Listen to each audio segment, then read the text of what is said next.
Hello, everyone. Welcome to another episode of Life Through the Lens. Tonight we have with us the fabulously talented duo, Jay and Varina Patel.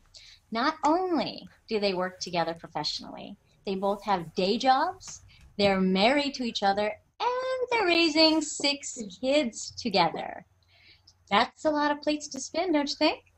Which begs the question, how? How do they do this? Which is why tonight's topic is balance. How do they spin all of those plates and make it look so easy? We also have our Life Plus One segment where we get to share with you photographers that inspire us. And Jay and Varina are going to share some with us tonight. So without further ado, let the introductions begin. But before the introduction begin, let me just tell you about the chat room at VidCast Network. It's being a little wonky right now, so keep trying. And also, if you can't get in, you can certainly comment on the stream on Karen Hutton's page. Now we'll do the introductions. My name is Kelli Seeger Kim.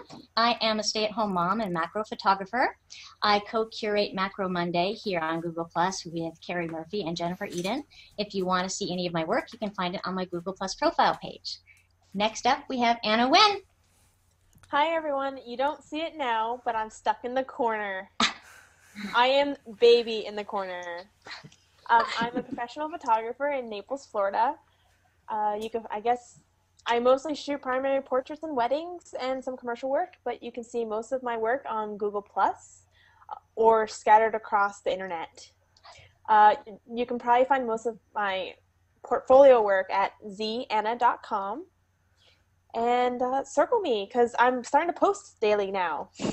Right on. And nobody puts baby in a corner. Okay. Next up, we have Jay and Varina. Yay! Hey, Go ahead. I'm Jay Patel. I am not a professional photographer in the group, although most people think I am. Let's see. I publish a lot of ebooks with Varina, and we do a lot of workshops, and we've been published all over the world, blah, blah, blah, and all of this stuff. So I will just skip the boring part and let Varina go ahead. There you go. How nice. I'm Varina Patel. I do photography professionally. It is my day job. And on top of that, I have children that keep me pretty darn busy. So, you know, it's good. I think I have the best job in the world, and I have the best combination of jobs in the world. You know, I get to be home with my kids most of the time, and then I get to travel and, you know, be all over in these gorgeous places in the middle of nowhere. Which gives me a really nice break. So it's good. It's a good job. Yeah, it is. That's pretty sweet. Well, you at least are selling me on it. Next up, we have Karen Hutton. Well, hello, everybody. I'm Karen Hutton, and I'm very excited about tonight because Jay and Varina rock. So I can't wait to get into this. So I'll just be really quick. I'm Karen Hutton. I'm here on G+. I call this place home. You can also find me in my voiceover world because I do voiceovers professionally. Do the voice for Stuck on Earth, the app, and for Motion X GPS Drive for the iPhone and iPad. And you can find me at KarenHutton.com and lifeislightphotography.com. Take it away, Kelly. Wow, that was good. Keith Barrett, you're so awesome. You are streaming this for us and recording it at vidcastnetwork.com. Hi, Yep. Keith. Hi, thank you very much. I'm Keith Barrett. I'm a computer technology guy over at Disney World. And as was just mentioned, I live stream a lot of Hangouts, most of them on photography right now. And you can find me at keithplus.me or vidcastnetwork.com or anywhere in the Google universe by typing Keith Barrett pretty much. Kerry Murphy. Hey everybody, I'm Kerry Murphy. I am a photographer. I also do work full-time. I have 2 kids, and I also co-curate Macro Monday with Kelly and Jennifer Eden, and also Women Wednesday with a whole host of fabulous women. And all of my current most recent work is here on G+, and you can also find me at kerrymurphyphotography.com, and I'm excited to be here. We're excited you're here too. Ron Clifford. Hi, Ron. Hello, I'm Ron Clifford. I'm a regular contributor and photographer here on G+. You can find me also at ronclifford.com. I love to be involved in community. I take part in the mentorship program here for photographers, and I'm in my first session and having a blast. Last, but certainly not least, dun, dun, dun, dun, Tamara Pruessner. Hi everyone, I'm Tamara Pruessner. I'm a photographer in Arizona, and you can find most of my work here on G+, although I do have a website. It's just not updated very regularly. It's www.throughtamseyes.com. And we have such a great show tonight. I'm so excited for balance. I mean, seriously. And who better to talk about balance than Varina and Jay? I mean, they have got to balance 6 kids and professional life and marriage and his day job and her day job, which is, of course, taking care of the kids and the housework and all of that stuff, and being a professional photographer. So let's jump in. You guys have been doing this for how long? I started shooting when I was a kid. I was 14 when I first started shooting, and my dad was great. He'd let me use his camera all the time. So I've been doing it for a long time. I went pro in 2005. I was working with the Marriott hotel chain at the time. So that was my intro into the world of professional photography. And from there, I was able to sort of segue into the landscape stuff, which is what I really love. So, that was a nice segue. Jay, go ahead. I've been doing this since 2001. I picked up my first DSLR camera in 2001. Started recording and shooting everywhere, didn't know what I was doing for the next several years. And then slowly started migrating into teaching workshops and things since 2005 or 2006. So I'm pretty new, and I really don't do this full time, even though rumor has it that I do.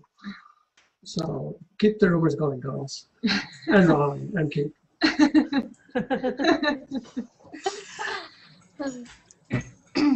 Excuse me. I'm sorry, guys. I have kind of a little bit of a cold, so I may have to mute myself every now and then. Believe me, I'd rather it that way. One of the things, when I first started following you two, way back when, it seems so long ago, it was because you guys would go to the same spots, but come away with completely different viewpoints and images. Can you guys talk about that just a little bit or a lot? Well, that's easy. I'm the better photographer. My photos are better, and that's there's nothing to talk about. Let's move on to the photography. No, just That's kidding. how it's gonna be. He is sleeping on the couch tonight. I was just about to ask. Is he sleeping on the couch? I'll let you go first. Well, you know what? We have really different eyes, different vision, So when I get out there, I am looking to simplify the scene. I want to get rid of distractions. I want to, make my background as sort of clean and free of distractions as possible. I'm looking for scenes that are about a single object or some clear point of interest. Jay, on the other hand, likes to include as much as possible in his scenes. He wants to show you where he's standing, sort of give you a sense of place, make you feel like you can step into his photo and see the scene as it really was. So we're really doing two different things out there. Now, we cross over, a lot of times I will come away with a photo that that is wide angle and has all these elements of the scene in it. But generally speaking, if you look through my gallery, you're going to find that my work is simpler. Just there's less going on in each image. Maybe a color scheme that's very minimal. Maybe I'm looking at a hoodoo or a mountain or whatever it is, and that's what my image is about. And Jay, on the other hand, will be about the scene, the location, the beauty that is this, incredible nature spread out before you. So that's a start. You want to add to that? Yeah. So can you guys share some of those images too while we're discussing this? But yeah, actually, you can see them in the screen with Jay's name on it there. So if you look at my gallery, You click on that it's screen. more dynamic. And you will see that the color schemes that I follow is very intense. There is a lot of things going on. If you scroll down to my gallery, there are some macro shots, but not a whole lot. If you look at Varina's gallery on G+, you'll see that there are a lot of shots which are sort of like this, which is minimalistic, simpler scenes. That's my most minimalistic shot, I think. And a lot of moody shots. And there are lots of color that one. schemes like in these hoodoos, which are simpler, like two-tone colors. A lot of macro shots. In fact, incredible collection of macro shots. Thank you. So our styles are different. Mhm. So let me show you guys an article that we did, which shows you what we come away with if we are standing on the same spot. It's sort of a good example to show you exactly what we're talking about, right? So if you look at that screen again, you can see we have two photos on the screen. The top one is mine and the lower one is Jay's. And we were shooting, what, side by side? I Yeah. couldn't have been more than 3 That's feet from them. excellent. So this is, this is what it comes down to. Sometimes I'll take the same shot he's, showing there or something to that effect. And sometimes he'll get down and he'll take that water droplet shot. But for the most part, Yeah, so if you look at this, the two shots, it actually reflects our style, right? Mhm. Minimalistic, more macro-oriented, simpler color scheme. Mine is busier, lots of color. I like the splash of color. Here's another location that shows the same kind of color scheme. This was actually very late, so we both ended up taking shots which were pretty low light photography. In fact, this is a light painted shot of a hoodoo combined with moonlight in the background. Varina's shot is, I think, some incredible 266-second exposure, Yeah. so you can see how little Excellent. light. yeah, the best part of this Yeah. is that you can actually see where Jay was I was in actually- my photo. If you look at where his cursor is on the screen, he was standing way down there. The worst part is, see, he's using the flashlight to light that hoodoo. He's light painting it, and my flashlight wasn't working, so I was climbing up on these rocks in the dark. Don't leave. Come back. I had to go and rescue her after she Now's not the time to Yeah. remember that little fight. You could hear him after he'd finished. He was like, Varina! Yeah, I was like, where are you? Because I couldn't see her flashlight or anything. My flashlight was dead. You hear the coyote. Oh. Yeah, exactly. And we are like 2 miles from the car, so we're in the middle of nowhere. There's nobody around. Wow. Scorpions, rattlesnakes, and coyotes. It's a good job. This is what we do. I mean, I'm curious though, despite the fact that you come away with such different work, how do you feel like you have each influenced each other somehow or inspired each Oh, other's yeah. work over the years since you've Oh, yeah, been shooting definitely. together? I mean, I've learned from him, and he's learned from me. What's neat is that when we first met, we really had, skill sets that didn't overlap. We knew a lot about photography in general, but there were skill sets that he had, there were things that I knew, and we shared all of that. And so we sort of doubled our knowledge base, which That's was excellent. really neat. And then on top of that, for example, I said, I really want a macro lens. That's something I've wanted since I was 14 years old. I fell in love with macro photography photography. I fell in love with photography because my dad's friend loaned us a macro lens and I got to play with it. And I had never had another macro lens. And so, I don't know, 2 years ago maybe, Yeah. maybe 3, we bought a macro lens. And that was my first macro lens. It She was says we, but mine, she doesn't share it. It No, sounds it was my lens. It's not coffee. I can't. I'm bigger though, remember. That's the kind of You know what? But I'm Mine's bigger. It's funny because when we go out, I think it's I'm funny. here That, for you, Jay. I think it's a couples thing actually, because Kerry and I would go out and someone asks, they're like, oh, so how's your business? And I'm like, oh, we're going here, we're going there. He goes, who's we? I'm like, oh, Kerry and I. He goes, he works with you? No. Yeah. Yeah, and now you So just need to the carry influence it. question that you asked was, I never took any macro shots before 3 years ago. not a single macro shot in my gallery. Wow. I had a lot of landscapes, high dynamic range images, all kinds of really cool stuff, but no macro shots. Since I got that 180, we regularly fight over it as to who gets it. It's a problem. And I can imagine. So, but you know, I mean, I think at that point I started doing a presentation about the Gestalt principles of perception, and that's when he got really interested in the macro or detail work. And I think the image that he's showing on the screen is one of his macro shots from Death Valley in California. And you know, so it's neat to see him start to do the things that I really love. Of course I do them better, but Of course. Now, Varina, I remember that one. Varina, since Jay is doing more macros, are you doing more like bigger like landscapes? You know, when we first met, I started doing landscapes. We went to Death Valley, and that's really when I started doing landscapes. No, I shouldn't say that. I mean, I was doing some landscapes in college, but not to this scale, certainly not, you know. So I was doing more portraiture. I was doing a lot of stock photography. I was doing the interiors for Marriott, which was certainly not something I wanted to do for the rest of my life, but you know, it paid some bills, so it was good.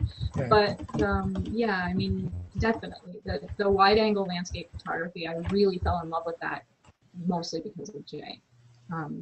So I think all the shots that are in your gallery, landscape shots, are from 2006 and later. Yeah, well, no, because that one from France is 2005. 2006. Oh, yes, 2006 and later. It's good thing somebody's keeping track of it. Yeah. I have a question for you, Varina. Yeah. My background, the gang here knows, is in art and became photography. When I was an artist in school and into my early 20s, I didn't paint outside. I didn't do plein air painting.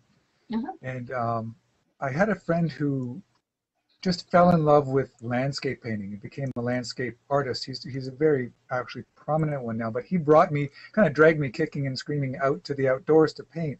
My first experience with painting in the outdoors was a complete sense of being overwhelmed by my environment. Did you find that when you first started looking through the wide angle lens? No, I really loved it. For me, nature is where I feel the most comfortable. So being able to look at it through the lens, actually, you know, it took my really wide range of view and sort of narrowed it, because even with a wide angle lens, I can see less than I can with my peripheral vision, right? So I think that to be able to take something that I love so much, which is nature, and to be able to look through a wide angle lens and, I mean, you know, just pull off a shot that makes me happy. To simplify it through the lens is such a great challenge for me, something I really love to do. Yeah. And so, yeah, I mean, and I have to say, when I started with a wide angle lens, I was shooting with, gosh, like a, was it an 18 to 200 it was on a crop factor camera. So, you know, that's not really that it's wide. Not really wide, yeah. Yeah, and so I remember being in Arizona at the Wave and going, I need a wider lens. This isn't wide enough, you know. I need more. Right. When my son was buying a camera recently, he wondered what kind of lens he should get, and I said, tell me, when you're out taking pictures, do you always stop at the zoom or do you always snap back to the wide? I said, because whichever you do more, that's the lens you need next. Right. Yeah. It's key. Smart. Yeah, he ended up getting a telephoto more. So, oh, yeah. And for me, it's the other way around. We both shoot very differently, but yes. Mm-hmm. I can't make up my mind. I go from close up to wide, and oh my God, there's the wide shot. Oh, but oh my God, look at this at my feet. So you know that, I'm kind of a weight person. The 70-200 is really heavy. Yeah. Yeah. So I don't like carrying it around. So I like the shorter lenses. I don't think you like carrying our backpack. No. No, Yeah, I can only imagine. Like on 30 any given workout. day. Mine's 30 pounds. Oh my gosh, it's like Wow. carrying a small child. Yeah, and Big we child. carry Big it all day child. long. Well, you've had practice 6. Of course, you'll be able to. 30 pounds is nothing. Right, that's a breeze. But Speaking of your children, do any of them shoot? Yeah, they all do actually. At times, I think Anna, who is 10, I'm sorry, she just turned 11. yeah, Oh my. okay. You're gonna get in trouble. She just had a birthday. That makes My daughter Anna, who's 11, Rewind. Right. and highly intelligent. We're never gonna forgive you. Yeah, she's probably the one who is the most interested in photography. She wants to be a photographer when she grows up. She's very artistic. Actually, they are all very artistic. But yeah, I mean, they really love it. We take them on these trips when they turn 13. So she hasn't been on hers yet, but the older 3 have been on theirs. We take them on what we call their 13-year trip, which is really creative. And we go Catchy wherever, title. Yeah, that's good, huh? Wherever it is they want to go within the lower 48 states, within reason. And just them and the 2 of us. And That we is awesome. teach them how to use their camera. Get out. I love It's that. such a That neat is such a thing. cool idea. It is really, really neat. It's our coming of age thing. We figure the Indians used to send their kids out into the woods and make them kill a bear or something, and we don't think We're gonna that send killing you bears down in is the a good woods. idea. Right? We like bears. And the way we do this is we don't tell them there's an automatic mode in the camera. Right. Excellent. So we give them a camera, put it on manual mode, and say there are 2 things you need to control: shutter speed and exposure. Awesome. And while we're driving from airport to whatever location we're going to, one of us will show them how to do aperture and shutter speed control. Mm-hmm. And in Get 4 out. hours, they will know the fundamentals of both. So then we're teaching them to read their histogram. We're Histogram. teaching them to adjust their shutter speed and aperture on the camera. And by the time we get to wherever it is that they're going, Correct. they're taking pictures. So we have photos that they took on their 13-year trip, and that becomes, a really big part of the memory for them. How cool. Now, do you And also teach one of them the- how to edit when they come back from the trip? Yeah, actually, we have kind of too many computers. I have a computer. Jay has a computer. Mine is right there, and his That's not a is bad right thing. there. And the kids have a computer in the living room because they're not allowed to touch our computers. Right. Right. Oh, yeah. Yeah. And they have Photoshop on their computer out there too. Photoshop CS3. It's an older version, but It works. that's all they need. So Yep. yeah, so then they learn to use that, and actually they learn to use it in school now, which is Yeah, they really do. neat. So we teach them a little beyond what they learn in school. The most amazing thing about this is that these 13-year-olds know how to read histograms better than a lot of the adults. Absolutely. Yeah, They're and you know so what? savvy. The thing is, they pick it up easily. They pick it up easily. So Yeah. here, I'll show you one. There's actually a post on our website that shows 4 of the photos they took. Correct. 5. If you want to And- pull it up. All right, so here's This is what we're doing in the car we're right, as we doing this in drive. the car. So he's learning about the shutter speed, right? So this is not supposed to be a good photo. This photo. is Right. to understand, the concept. So by the end of the trip, that's his photo. What? Wow. Wow, that's crazy. In 2 days, he went from blurry shutter speed That's photos excellent. to something that recognized the light, Mhm. the histograms. And So that's Awesome. Ian. That's Ian's 13-year trip in Arizona and Utah. In Utah. Now, do you allow your children to pick their 13th trip, or do you choose it for them? No, we let them pick it. To some extent, the idea is that they're allowed to choose anywhere within the lower 48 states, and it has to be somewhere where we can actually get to. Get because right. It's a short period of time. We only have 3 to 4 days to pull it off, and then they'll say, we really want to do slot canyons, or Nora wanted to swim with dolphins, you know. So for the slot canyons, we were like, well, okay, how about Utah? How about, you know, the peekaboo and zebra canyons in Utah? And for the swimming with dolphins, we were like, okay, Florida, you know. So we took Nora to Florida, and she got to swim with dolphins and take pictures in the Everglades and stuff like that. So, you know, and Nick went to Montana. Backpack. Yeah, backpacking in Glacier. Yeah, so that was excellent. So is this photo that you're showing Damien, is that one of your children? Damien. This is our Damien youngest. was 8 when he took this photo. He is now 9. Gosh. So and he really likes the color sliders. That's fun though. This is Damien's well-processed photo. He really, you know, put a lot of effort into it. That's Anna. She's now 11. She took this when she was 10. Get out of here.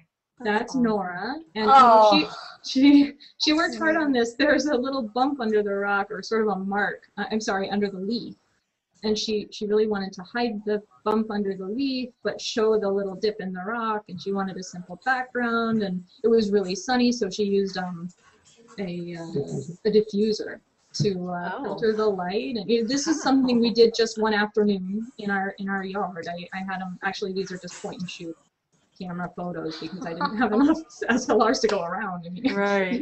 Right. Imagine that. Yeah, and that's Nick. That's Nick's Excellent. shot. So yeah, he simplified his background with a leaf. And there's Damien again, because I just liked this. I thought it was a really beautiful shot. So again, he was 8 when he took that shot. Get out of here. Aren't they all geniuses? Yes. Absolutely. They're all perfect. I know. In fact, Again with the color, right? Nice. my It's very 11-year-old can nice. actually use the camera to put panoramas together, and she knows how to use exposure compensation. That's So excellent. they know how. I mean, I don't know if any of them grew up to be photographers. Yeah, who knows? But you know what? When I was a kid, my Kerry, click on that. That's where I am. Yeah. And it's still kicking you out? And I go to chat, and that's where I signed up. You can just. Yeah. And if I go to type, it makes me sign up, right? Yeah. I'm watching both chat rooms right now. Kelly, is that you typing like Oh. mad? Kelly, you were killing You're killing that. Gracious. Wow. There's I a thought lot. Kerry was like going crazy. I'm like, No, A lot I'm of not emotion angry. coming out in It's that. totally okay that I'm not. Kill that keyboard! Bam, bam, bam! Oh boy. Okay, so I'm ready to talk some more to Jay and Varina. You guys, Yeah. Absolutely. All right, let's do are that. you ready for the hard-hitting Barbara Walter style questions? Oh boy. Look out! You guys are pretty scary. I'm doing some nightmares. Oh, you ain't seen nothing yet. Okay, so I know that you guys have told us, obviously, how you guys met, but I don't think a whole lot of other people know that. I think you guys should tell the story. And I like the story, and I also like the other story, too. The other story. Oh. Oh, that. No. But at least tell us the story of how you guys met. When did you guys meet? We met in 2005 at a photographic society meeting here in Cleveland. The Cleveland Photographic Society is the oldest camera club in the United States, and it's an incredible group. And we both joined the same month. Our bios or little write-ups were both in the Darkroom Door newsletter in the same month. But it took us 6 months to actually run into each other in, the actual meeting room. So we finally met each other after 6 months, and we kind of hit it off. I had a photo up. We were doing a critique, like a group critique. So people were bringing in photos, putting them up on the screen, and then people would volunteer to critique. And Jay critiqued one of my photos. So, I always make the same terrible joke, and I say, he critiqued it, and he was nice, so I married him. Hey, that works. Never a finer reason for marriage. If you're gonna be nice about my photography, then Yeah, we were meant to be. Yeah. So then we went to Death Valley and got to know each other a little bit better. Was this after you got married? Is that what you just alluded to? No. Wait. Oh, okay. What was after we got married? Okay, so the way you said it was like, yeah, and so he was nice with my photography, and so we got married, and then we went to Death Valley, and we got to know each other better. Yeah, no, we went to Death Valley before we were married. Yeah, we got to know photography. Each other through photography a little bit better. Got to know each other better over the next, I don't know, year and a half. Yeah. And then got married. Yeah, that's it. No story. The whole thing. Sorry. It's kind of boring. Yeah, it's really boring. But yeah, we've been shooting together ever since. So do you guys ever take photographic trips without the other, or is it always, you guys are always shooting together? We always shoot together. We've spoken on occasions in public settings without the other because we get invited. Like one of us will get invited. Usually me, because I'm cooler. Yes. But we'd never take photographic trips without the other. In fact, when I travel for work, I will usually leave my camera at home. So we'll teach or we'll do presentations on our own, although a lot of times, I'll come to his presentations or he'll come to mine. Not always, we can't always do that. But for the most part, when we travel just to shoot or to teach on location, we're together. Do you guys take the kids with you on a lot of those trips, or as many as you can? Or do they get to stay at home most of the time? Most of the time they're at home. They come with us about once a year for an extended vacation in whatever incredible location we decide is right for that year. We usually do a really big trip every other year. So one year we went to Yellowstone and Grand Teton and Dinosaur National Monument. One year we went to Olympic National Park in Washington. One year we went to Florida and Colorado. I don't know, I can't think of anything else. But so we take them on a bigger trip like that every other year, and then the in between years we'll take them somewhere closer. We went to West Virginia last year. We've been to Michigan with them, so those are a little closer to home, and we can drive to those locations rather than having to fly with 6 children, which is a lot.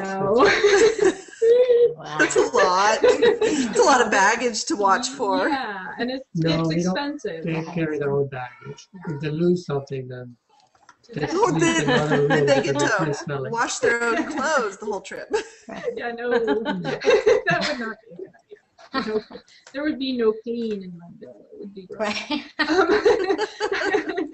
But yeah, they also know that when we're traveling, we're not only scouting for photography, but we're looking for those locations where we think they're going to really be impressed. So we'll tell them, we were in Olympic and this is our next vacation. We're going to love it. Or we'll say, we're thinking about taking you guys to this location. We'll show them the photos, and they get all excited, and it becomes a really big deal.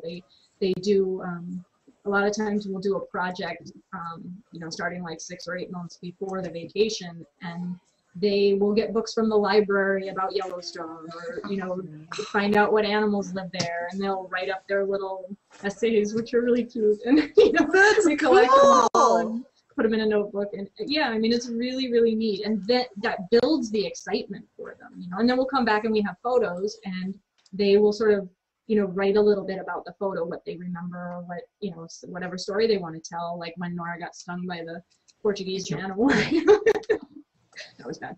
But it's things like that. They come home with these stories and they want to remember them, and so we add those to the book too. And so it's neat. It becomes like the whole year. It's a big deal. That's cool. I don't know if you guys know this, but you guys better be sitting down for this. We don't have television in our house. Right on. So the kids have to find something to entertain. So if there's a snowstorm outside, they'll go out and build a neighborhood. If it's Saturday, then they all have to go running or bicycling or rollerblading with me. Right. So You better run. You better like it. We're pretty active family. So when we go on a trip, it's never like stay in a hotel and watch TV. There is no watching TV. You either hike or get eaten by the wolves over there. So You feed your children to the wolves too? Oh my gosh! no, they're Just that one kid. Just that one. they're actually pretty good because the older kids are at an age where they'll actually want to carry the backpack, and after every half a mile they're comparing their muscles to see who's bigger, who's going to impress the girls. So I mean, we had little Damien out there. He's 6 years old, and we did a 7-mile hike when he was 6. But it was 3 miles in, or 3.5 miles in, and then there was this beach, and so they could play on the beach and catch crabs and watch the seals, and then it was 3.5 miles back out. So we are, less than a quarter mile from the end of this hike, and he is starting to slow down. He's like, I'm tired, and my legs hurt, and I can't make it. And I was like, okay, there's pizza at the end of this trail. Like, we are stopping. We're all hungry. And we're like, we're gonna stop for pizza when we get out. And he's like, oh, okay, pizza sound, that all night. And so I tell him, okay, so turn around and look behind us. I'm like, you see the trees behind us? See how there's no light through the trees? Because we're in tropical coastal rainforest. And so there's no light through the trees. I'm like, okay, now turn around and look in front of us. See the light coming through the trees? And he's like, yeah. And I go, that's the edge of the forest. That's where we're going. And he takes off running. He's like, I am so done with this hike. And then off he goes. Pizza, and there's the light, and I'm out. About pizza after that. So it's something they really enjoy, and they take this pride in it. They're the outdoorsy types, and they build forts in the backyard, and it's great. It's a lot of fun. Oh my gosh. Yeah. It's crazy awesome. So I have a question that addresses the future of landscape photography. Mm-hmm. Since you're raising your kids up into being creative little creatures, do you feel that maybe some of we call them the spots, all these hot spots, it's a kind of a two-part question. Do you think they're necessary for great photography? Like we go to Utah, we go to all these classic places, or is it our job to find new spots, to bring our kids up to have sensitive eyes, to like it's a struggle with me. Like, I have a problem with everybody going to these same spots and thousands of photographers taking thousands of pictures of delicate art. It's a beautiful place, but is that necessary? I don't think so. I want to show you two examples. So Jay, if you'll pull up my screen. So the first is from an iconic location in Utah. I think you guys probably all know this location. It's just breathtaking. It's Bryce Canyon National Park. And if you can bring up in your head photos you've seen of Bryce Canyon, which are, these incredible, huge orange hoodoos and the sandstone, and it's an amphitheater, and it's enormous. So this is an iconic location, but this is a shot, probably one of the shots I'm best known for, because it's completely unexpected. It's not what you usually see of Bryce Canyon. So that's kind of what we're after when we go to an iconic location, right? If we're going to shoot there and that's where we're going to be, we're looking for something completely different than what you normally see. Because if we can't get that, what's another shot that's just exactly like the last guy's shot? Right. So there is value in that, I think, and I think there's always a new perspective and a new angle, and somewhere else you can be. These places are huge. You can go down in the canyon, you can use different lenses, you can use different shutter speeds and apertures, and all those things are important. The other thing I want to show, and I don't know, there, this one. So this is the other shot I want to bring up. We were actually headed for Horseshoe Bend on this day, and what we're really after is actually not the icon. I could have gone, running down this hill, gotten to the bottom, taken the shot of this beautiful bend in the Colorado River under this incredible sky with all these sunbeams. But that's not really what I was there for. What I was there for were these sunbeams. That's what I wanted. So we both agree that it's not about the landscape so much as it is about the light, right? I mean, light, photography is entirely about capturing the light. So we are constantly in search of the right light. We will go shoot the icon if that's where the light is the most incredible, but that's not where we're headed. We're headed for wherever the light is right, and this is where the light was right at that particular moment, right? So yeah, I mean, Jay has a similar shot, and we're just in the sand somewhere. You can't tell that at the bottom of this hill is this incredible icon, right? Yeah. So yeah, I mean, and this is, if you blow this photo up large, you know, you can see these little pits in the sand where raindrops hit, because there's a storm, you know, and there are these beautiful little tiny craters in the sand, you know, and so it's those little details and things like that. So I mean, I think what I'm trying to say in a really long-winded way is it's a that tough question, actually. Yeah. Yeah, it's not about the icons. It's about the light. So yeah, and we will explore an area. We'll explore every trail. We will, you know, try and look at a shot from every angle. We'll think about these iconic locations from every possible angle and try and find something that really conveys the sort of character of that location in the best light. Does that answer your question? It does. It does Awesome. answer the question really quite well. I've heard it from both angles. I've heard a couple of very popular and in photography circles, famous people say you need to go to these spots to get great shots. And I tend to disagree with that. You're right. It's about the light. I think it's hard to get a great shot of a blank palette. I mean, there needs to be something there, but clearly you were in this place. Oh, hold on. Is that me? We got One something. sec. I'm going to mute. It is you. It was him. So let me answer in a little different. Jay, didn't you have, I'm sorry, I was going to say, Jay, didn't you do not too long ago, I think you did a post on if you had the choice of fantastic light or fantastic place, not both, but one or the other, because I remember that discussion. Yes. Yeah. So I think we will always choose light over location. Absolutely. That is true. Yeah. But I'll give you a different perspective. For Ron's question, I would ask you, what is your final destination for your photograph? If your final destination for a photograph is just to capture environment, then you need to go into places where you can showcase environment. Yeah. If your purpose in capturing a photograph is to build your career as a fine arts photographer, you need to know the behavior of the buyer that is going to buy your print. Yeah. And you need to capture the light and the location that is going to create what we call in photography universal or near universal impact. Universal appeal, I mean. Yeah. Yeah. I'm sorry? I said universal appeal, exactly. Yeah, so universal appeal. So I can tell you that if I were to put this photo up for sale, maybe I'll sell a few shots, right? Yeah. Because most people don't recognize the location. There is no emotional attachment to it. Few of them will recognize that this is a Yellowstone. However, if I were to put, I'll tell you which,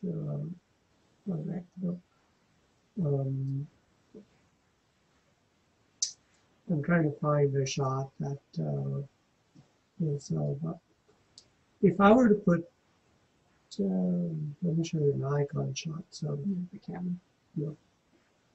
no. If I was to put this shot up, I sell a ton of prints. Okay. It's the Grand Canyon. It is a Grand Canyon. And the reason being that people, when they see this, make an emotional connection. So when you are in an art market and you're trying to sell these shots, especially in a non-local area. So for example, I'm in Ohio and I'm trying to sell shots of Southwest. This shot is more likely to sell than the Yellowstone. So it depends on, so your answer to your question, should I shoot icons or should I not shoot icons? That depends on what you're trying to accomplish. So if you're trying to sell prints and you're trying to sell prints in, say, Estes Park in Colorado, shoot Colorado. You know, and shoot icons in Colorado. If you're in But one of what you're these saying is tourist, don't just shoot them, but find a new way to shoot them. shoot them in their spectacular beauty. Yeah. You know? And then the other thing is when we sell to magazines, what we find is really interesting sometimes is they choose photos that we would not pick in a million years. You know, I mean, they might even take a test shot for a composition that we've done over one of our better images, because what they're looking for sometimes, not always, but in many cases, is a representation of the scene as most people will see it, which is at midday in harsh light. And so a photo like this that Jay's showing on the screen is much more likely to sell because it was actually taken in midday. You have harsher shadows. This is actually what people are going to see when they get there. Most people aren't going to see this gorgeous evening light lighting up, you know, the colors and the sky all just crazy sunset, you know. So it's just, it's what people are going to see, and that's how they want to illustrate their article about the park or their pamphlet about, you know, the park. So this is one of my finest fine arts abstract shots from the wave, right? A very unique image. You won't see it pretty much anywhere because you need a amount of water to be able to show that. This doesn't sell. Sorry. This doesn't sell. That doesn't sell. Yeah. No. Really. Magazines don't want that. It's unrecognizable. Magazines, but in the fine art, like it's two different worlds, right? Selling for magazines and selling for fine art are two completely different markets. Absolutely. So when you're shooting, oftentimes we'll go on a location, we will take a whole bunch of shots, and then we will decide which image to submit to a magazine if they ask for us, or which image to set it up for fine art. And then there's the stock photography world, and that's a whole different thing entirely. So, I mean, none of our landscape photographs are on stock photo sites, except I think the photo of Anna in her wheelchair on the beach. We have one gorgeous shot of a good friend of ours on a beach in a wheelchair, and that one sells very, very well because it's very unusual and is a conceptual shot. It's got a human story to it. So, yeah, exactly. Exactly. Humans, that's exactly what it is. Yeah. So I have two photos. This particular one has no humans in it. If I were to put this up as a stock shot, nothing. There won't be very much interest. But 5 minutes before I took this shot, there were a couple of, let me see if I can actually pull this up.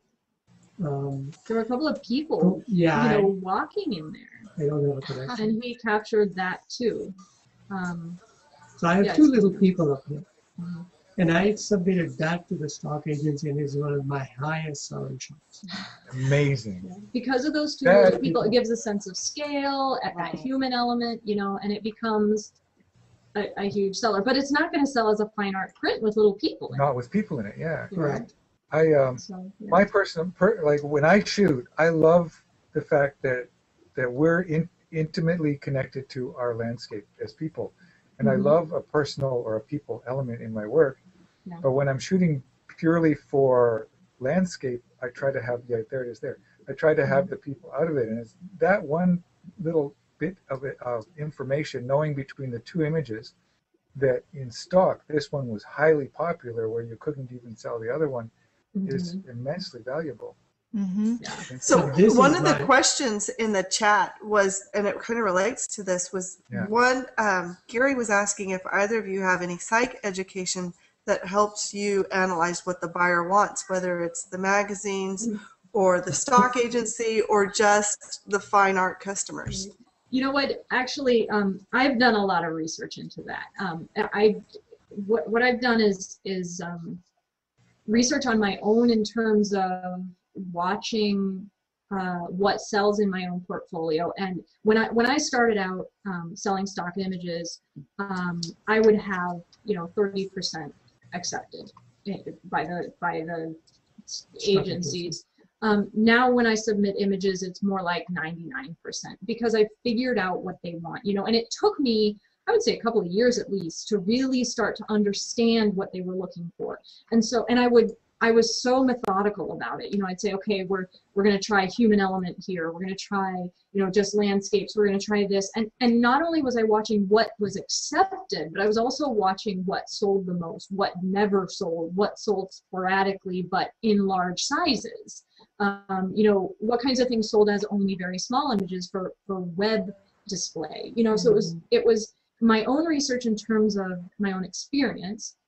But then I also did a lot of research on the Gestalt principles of perception and sort of trying to understand what people are seeing when they look at art. And I think that understanding how the mind works and how I can help you see what I want you to see as opposed to just what I'm seeing. You know, those are two different things. I'm seeing something, but you're not going to be able to see that because it's a two-dimensional thing. It's, you know, it's a whole different world when you take away context clues, when you take certain elements out of a photo, when you stand in one spot versus another spot, it changes the scene dramatically.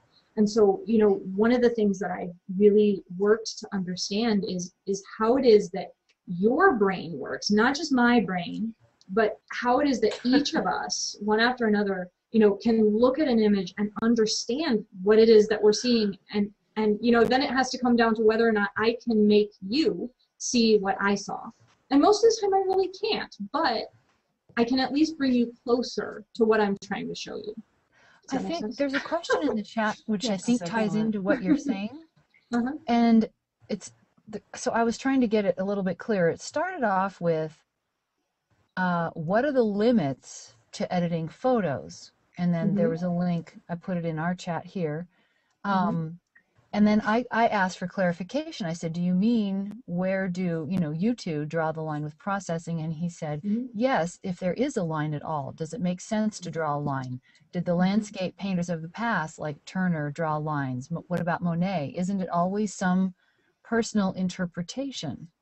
And so, I think, go ahead. this is how I see it. We sell into a variety of markets. We have been publishing national parks magazines that showcases a water crisis that is right now in Florida, Everglades. And we've been published as fine artworks where all people are interested in blowing up our image 60 inches to just print on the wall. So the limits, in my opinion, is dependent upon what you're trying to accomplish. If I'm trying to showcase just the environment as is, my limits will be much more narrow than if I'm trying to just go for very fine arts, dreamy kind of image where I can do all kinds of post-processing, where I can blur things. But the limit is best defined by the person who is actually doing the editing. Our ethical principles are such that if we edit an image, we'll tell you what we did, that it is edited. Yeah, we just think it's important to be honest about it. And you judge based on your limit whether you like it or not like it. Yeah. That is not up to us.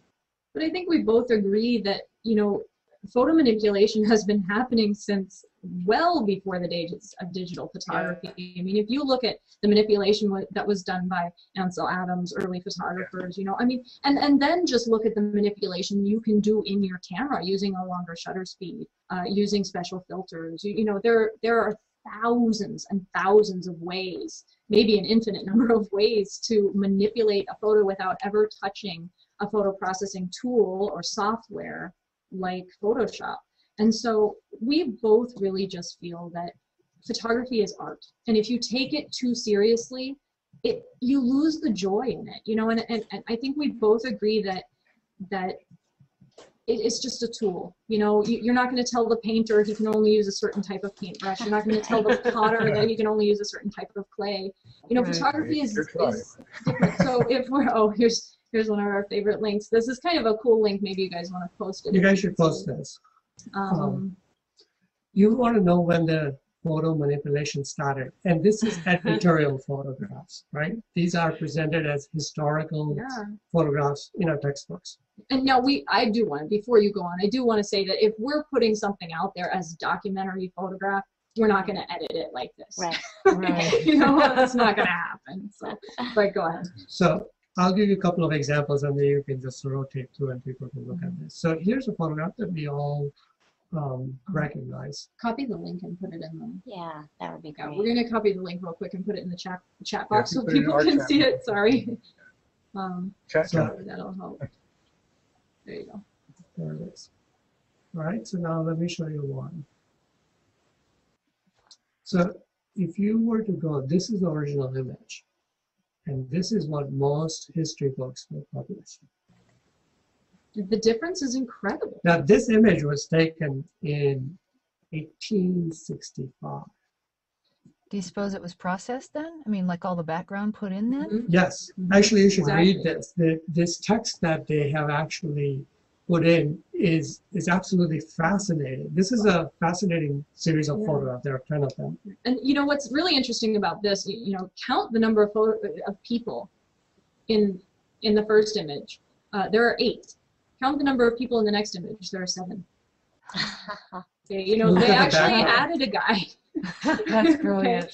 So you know this has been done for years and years and years. On a And- glass slate, there was no Photoshop there, by the way. Right. Yeah, Right. exactly. Yeah. So it's really So, you know, a lot of Sounding people good. think that it's only possible now, but that's actually not true. It's been possible for a long time. And people have been doing it for a long time. That's so interesting. I love that you just talked about the difference between, you know, art, so, you know, photos done for art versus Mhm. magazines, because I didn't really know that much about it. However, there was a photo that I did when we went to Yosemite over New Year's on a photo walk, and I don't know, I got it into my head to do some really crazy artistic rendering of this thing late one night, and it turned out, you know, in my mind, wow, that's really crazy. I wonder if that's viable. So I posted it, and you know, people seem to like it, whatever. But the interesting comment to me was I'm trying to remember now if he was an art dealer or someone who supplied art to art dealers.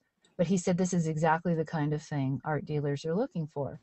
And I don't know anything about that realm, so I was like, really? Isn't that interesting? So that really ties in with what you were saying, which is, you know, shoot your iconic locations for publication and then have fun maybe with the other stuff. But then it's not only knowing your audience, it's knowing how to reach your audience too. So, And I think, I mean, I'm looking at one of the questions from Ron over here. I don't know if it's your question, Ron, or if it's just something that you're posting, but somebody's saying, you know, It does was this from take... Gary, and it leads right into what we're talking about. yeah, I think that's Yeah. what I was kind of thinking. Earlier, you had asked the question, Yeah. Jay, about going into something as a full-time profession. Is that going to hurt or help your creativity? And so go ahead and ask the question. That was Gary's question. Go ahead. Yeah, so Gary's question is, do you feel you're losing anything shooting for the image to be sold versus shooting for the pure pleasure of shooting? Is there a difference? And I think most of the time for Jay and I, we're actually not out there shooting to sell an image. That's not how it works for us. Now, some people do it that way. Some people, that's what it's about. But for us, it's not actually. Most of our income comes from ebooks, from webinars, from teaching on location, or from teaching in a classroom. So really, we don't even try very hard to sell our prints. We do sell them, but we don't really market them very much.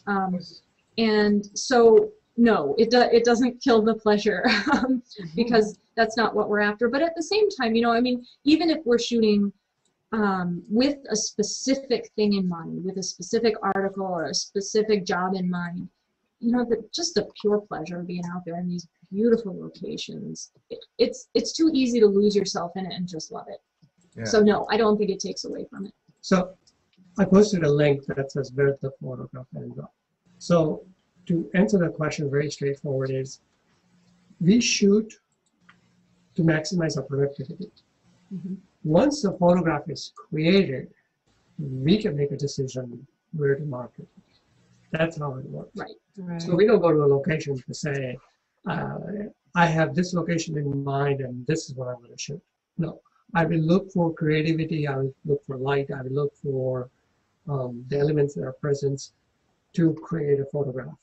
And then I will have 20 photographs on one trip, and I will say, okay, these 5 are pretty good candidate for fine arts. These couple of them are for magazines, if somebody asks me that, and the rest are just documentary shots. Some shots will be taken just for the purposes of education. And then we'll say, hey, this is a good shot for a stock, or a good spot for a stock shot, you know, and so I'll be like, go stand out there with your red jacket on and look like you're walking. Correct. Yeah. So, excellent. so we don't really go to a location and to create a photograph. We create photographs and then decide where to go. Right. With it. Yeah. Make sense? That's excellent. I'm still blown away when you say, you just said like from a trip you'll have 20 and then you'll pick 5. You had mentioned in our planning session that you take very few amount of shots when you go on a shoot. You know, it's not like you take 200 and then we'll see what's keepers. That still blows my mind that you take so few amount of shots. Yeah. So You're shooting I'll give you film. an example. One of my friends, Carl, who came with me, we went to Olympic in 2004 on a 3-day trip. He took 525 photographs.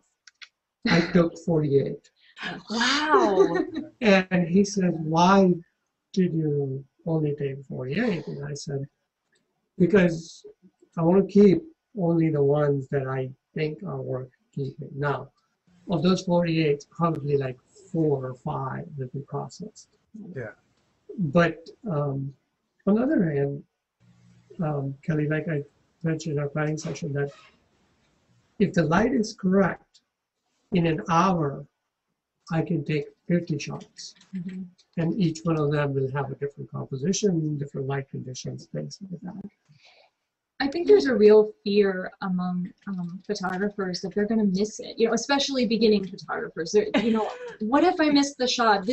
What if it's this moment, or what if it was the one I just shot, or what if you know, how do I know which of these 5,000 shots is the right photo? Right. You know, I don't know what you're talking about. I don't relate to that at all. Yeah, but I mean, I think it's a very real, it's a stressor, you know, people get upset and worried and they feel like they can't delete it because what if that was the one? You know, what if that is the National Geographic shot and you missed it?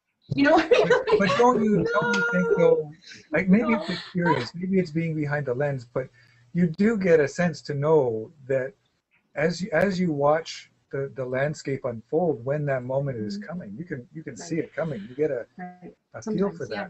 I think something we've lost as digital photographers as opposed to film photographers is that ability to anticipate. And we just click away until we have our cards full and our hard drives full in the hope that we captured the moment. It's like a machine gun to hit the target. I've I think actually though, almost never filled my 4K card.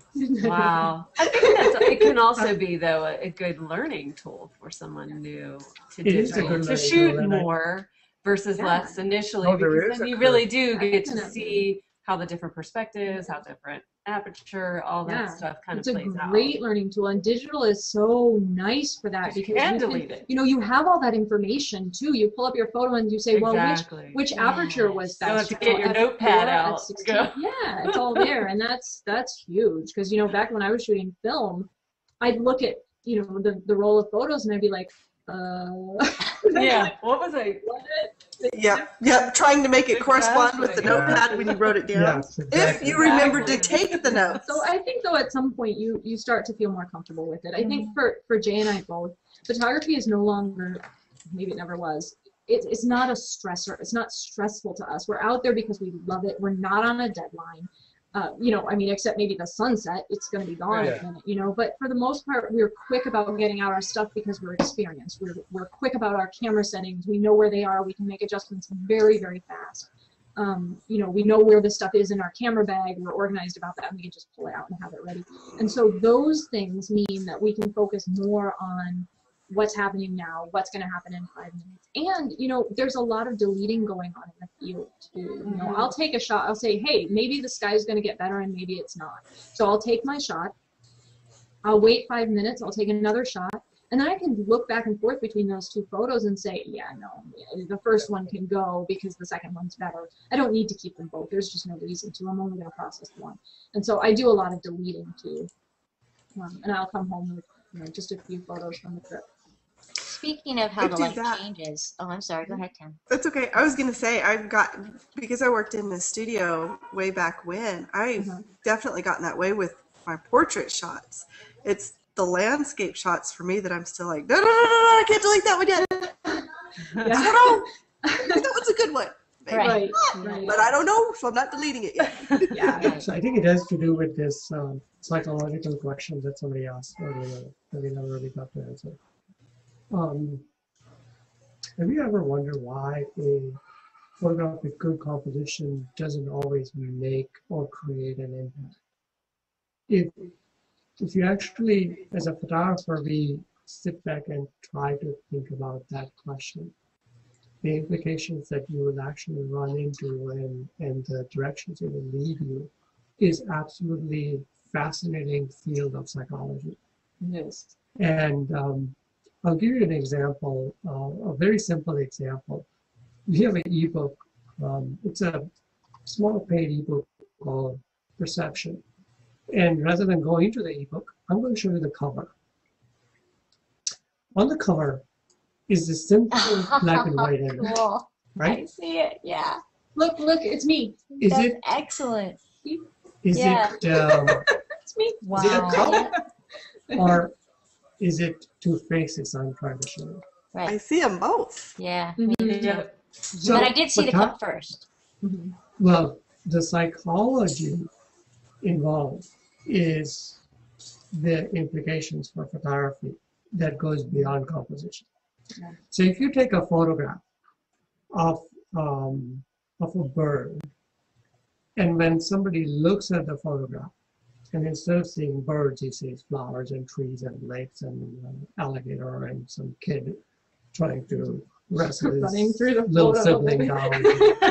Then what you have done is you have created a situation where you cannot tell the viewer whether you want him to see the cup in this image or two faces staring at each other. So which is the important element here? You So know? that field is actually very well known to what the designers, interior designers, architectures, are actually have studied this field. And that field is called Gestalt, is known as Gestalt. Oh yeah. You can research that and incorporate that into photography. You are going to take your photography to the next level. And that's what we've tried to do with this ebook. I mean, this ebook is honestly probably one of my favorites because I love the idea behind it. This idea that you can look at a scene and understand what other people are going to see based on the elements that are there, and a very, very basic understanding of how people's brains work. What we do, we categorize everything, and it's just it's neat. You know? Do you have the link to this book where people can buy it? Oh, Yeah, I'll paste. Jay will put it in the chat Now, box. Gestalt is a brainchild of Carl Jung, is it not? Not Carl Jung. What's his name again? I have no clue. Let me do a really quick search, and I will I'm get just that trying to think because for I you. remember it from my past when I studied psychology. Thank you. I Yeah, need to it know is a this field. because I do this talk regularly. I can't Neither remember. one of us has any training in psychology, by the way. Yeah, this is all stuff that I did a lot of research. Right. I'm kind of a science geek. I studied to get through Well, that's good, Varina. Photographer nerd. What is that? But Well, I think I might be the only one that actually has a psychology degree, Oh, really? Do you? but I don't use it. I'm Okay, a photographer. well, that's okay. That's okay. Needed But it. it's We Kurt use it every Kopka. day. Yeah. The I- guy who came up with this stuff Okay. is Kurt Kopka. I have a bunch of degrees, but I don't use any of them. Actually, the funny thing is, a lot of people say, oh, you have a great degree for psychology because you deal with a lot of people because you do, portrait photography. And I'm like, yeah, and we're all crazy. Mhm. But at least you understand that you're crazy, and that's really key. Yes, yes. The first step. That's right. The first step is admitting you have a problem. Exactly. I seriously, by the time I graduated, I was like, oh my God, I must have like all these like disorders, and I'm just so messed up. and I have depression and all this stuff. Exactly. I think I was like- anybody who raises 6 kids is a psychologist. Yes. Yeah. Either that or psychotic. Psychotic.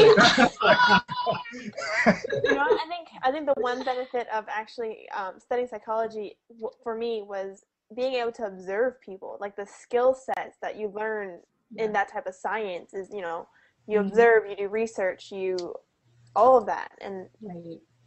I'm just like people watching is very interesting. Yeah. It really is. I think for us to be able to pull the photography business with the 6 kids and 59 soccer games in 30 days and 76. 76 last year. 76 soccer games. We love Oh soccer. my God. Plus all the travel Wow. things. Yeah, that was just fall. That was just fall soccer. You guys are superheroes. Actually, we are super organized. There. It is You should see my color-coded spreadsheets. correct. That's But it's excellent. beyond that. I can show you something that a lot of photographers don't like. Here's our website, right? It has all these menu systems, and it has ebooks, and it has you Perfect. can And take that's one of the money and challenges we process all face. The transactions. busier I get, the more I need to find ways to remain organized. Mm-hmm. And creative people are often not the best at doing that. It's a I'm rare talent really to good have at both that. in the same. Are you? I'm a little Well, one of nutty. our yeah. A little different. I was telling you guys, I think in the planning session that you know, if it were up to me, my tea bags would be color coordinated. It's kind of weird. Vivian said, I envy the level of organization. And I was going to reply, I think it's, you know, it comes with the territory having 6 children and keeping track of everyone, plus a husband and a business. Yeah. But I'll give you one example, a simple example. We have a website which does transaction processing, and emails go out automatically, and you can pay with your money, and you get the ebook links, and we can be out in Arizona and you could still purchase ebooks without our intervention, right? Yeah. And all of these menu systems, the galleries and downloads and everything you see over here is all built by us. Every single line of code is the actual designers.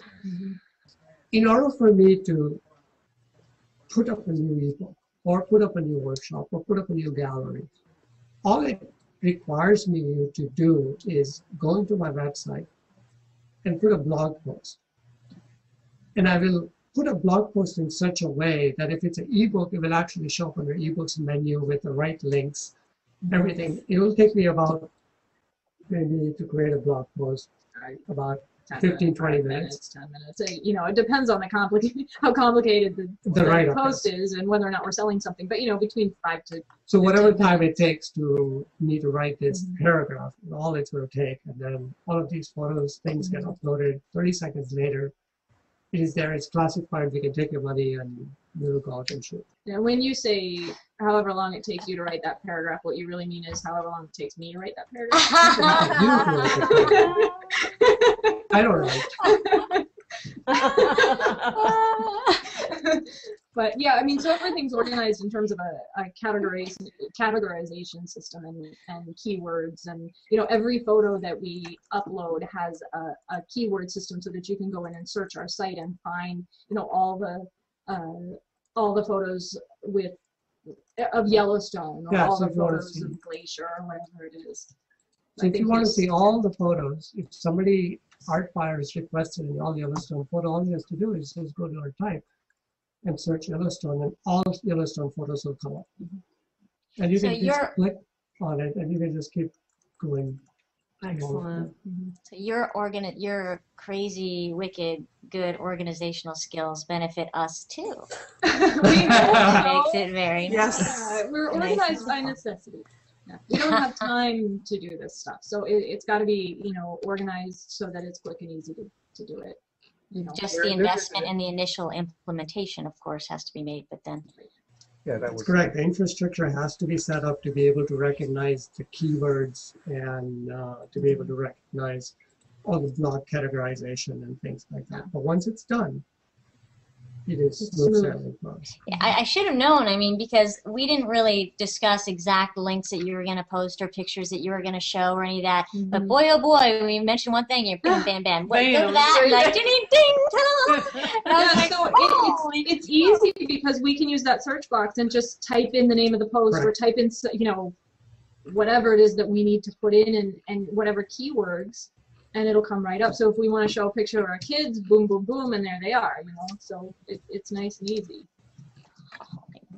And then how to teach photography to kids, he puts in. Oh my gosh! And then teaching photography. Teaching photography. Wow. So that's the level of organization we have in our website. It's really very necessary. You know what? Ron's asking. Somebody is asking. Jay is that Joe is your? It's probably Joe, yeah. Okay. Did you write your site in a low-level programming language? Up until about 5 years, no less than that, 3 years ago maybe. Jay and I were both building our sites from scratch. We were using HTML and CSS and working at it from that level, building every inch of the site, designing the logos, doing all of that.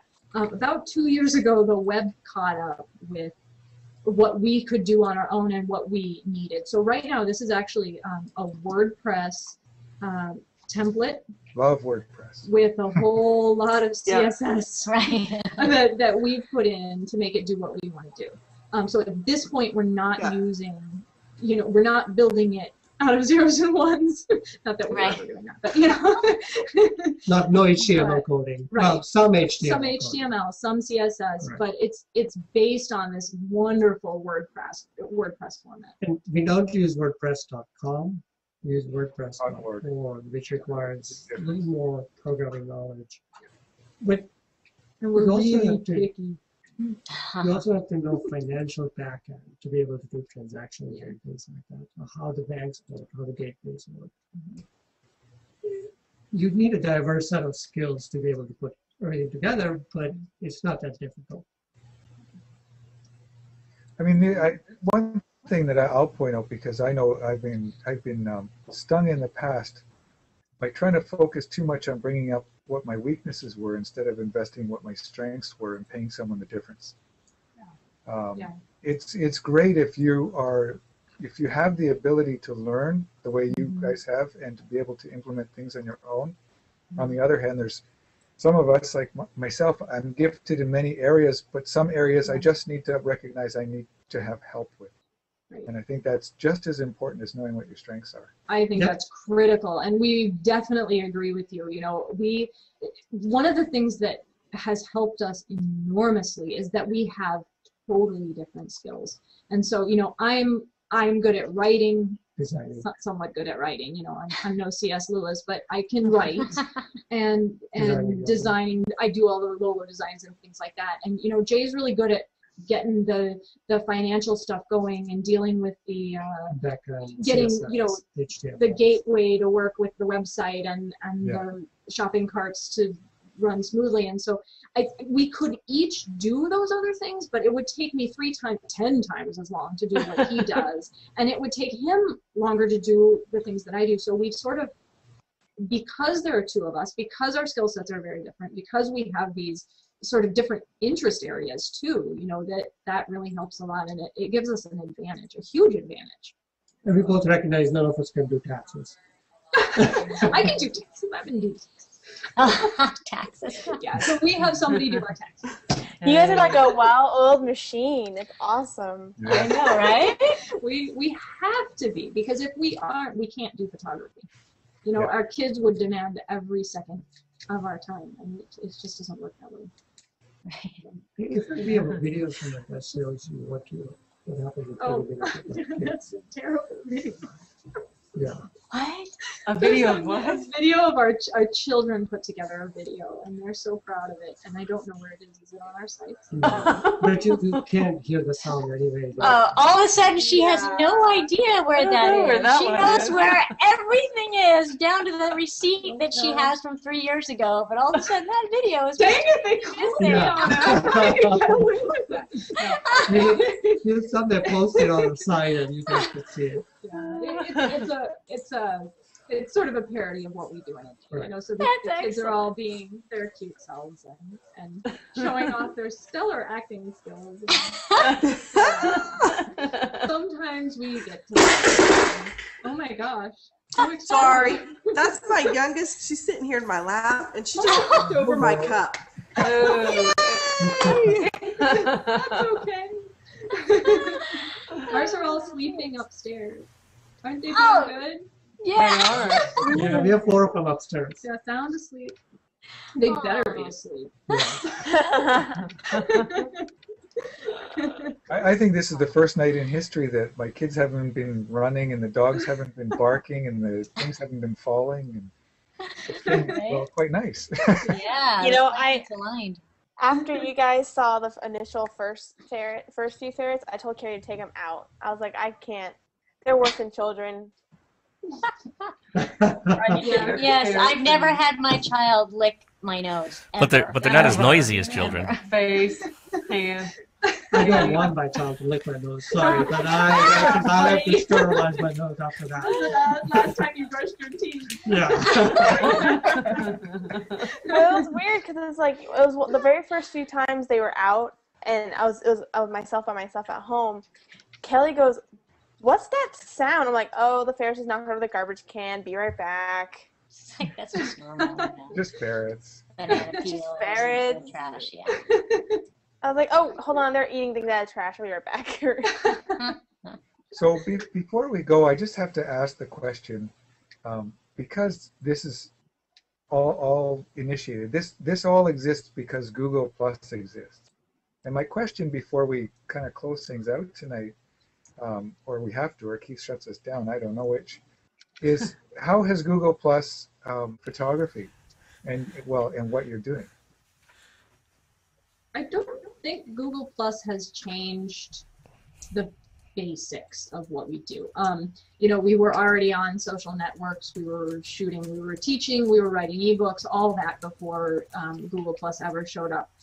We were doing webinars, we were teaching online, you know, so that's not new. We had followers on Facebook, on Twitter, you know, subscribers to our website, so that's not new. I think what's changed is okay, I got nothing. I was like, it's gonna come to me. Anything, Jade? I'm sure he's got something. Hang on, I'll come up with something too. But Well, I can think of something. Would you guys have done this photo walk this weekend or this workshop this weekend with Colby had it not been for G+? Would you guys have found him? Yeah. Did you guys know him prior to Yes. G+? Yes. Cool.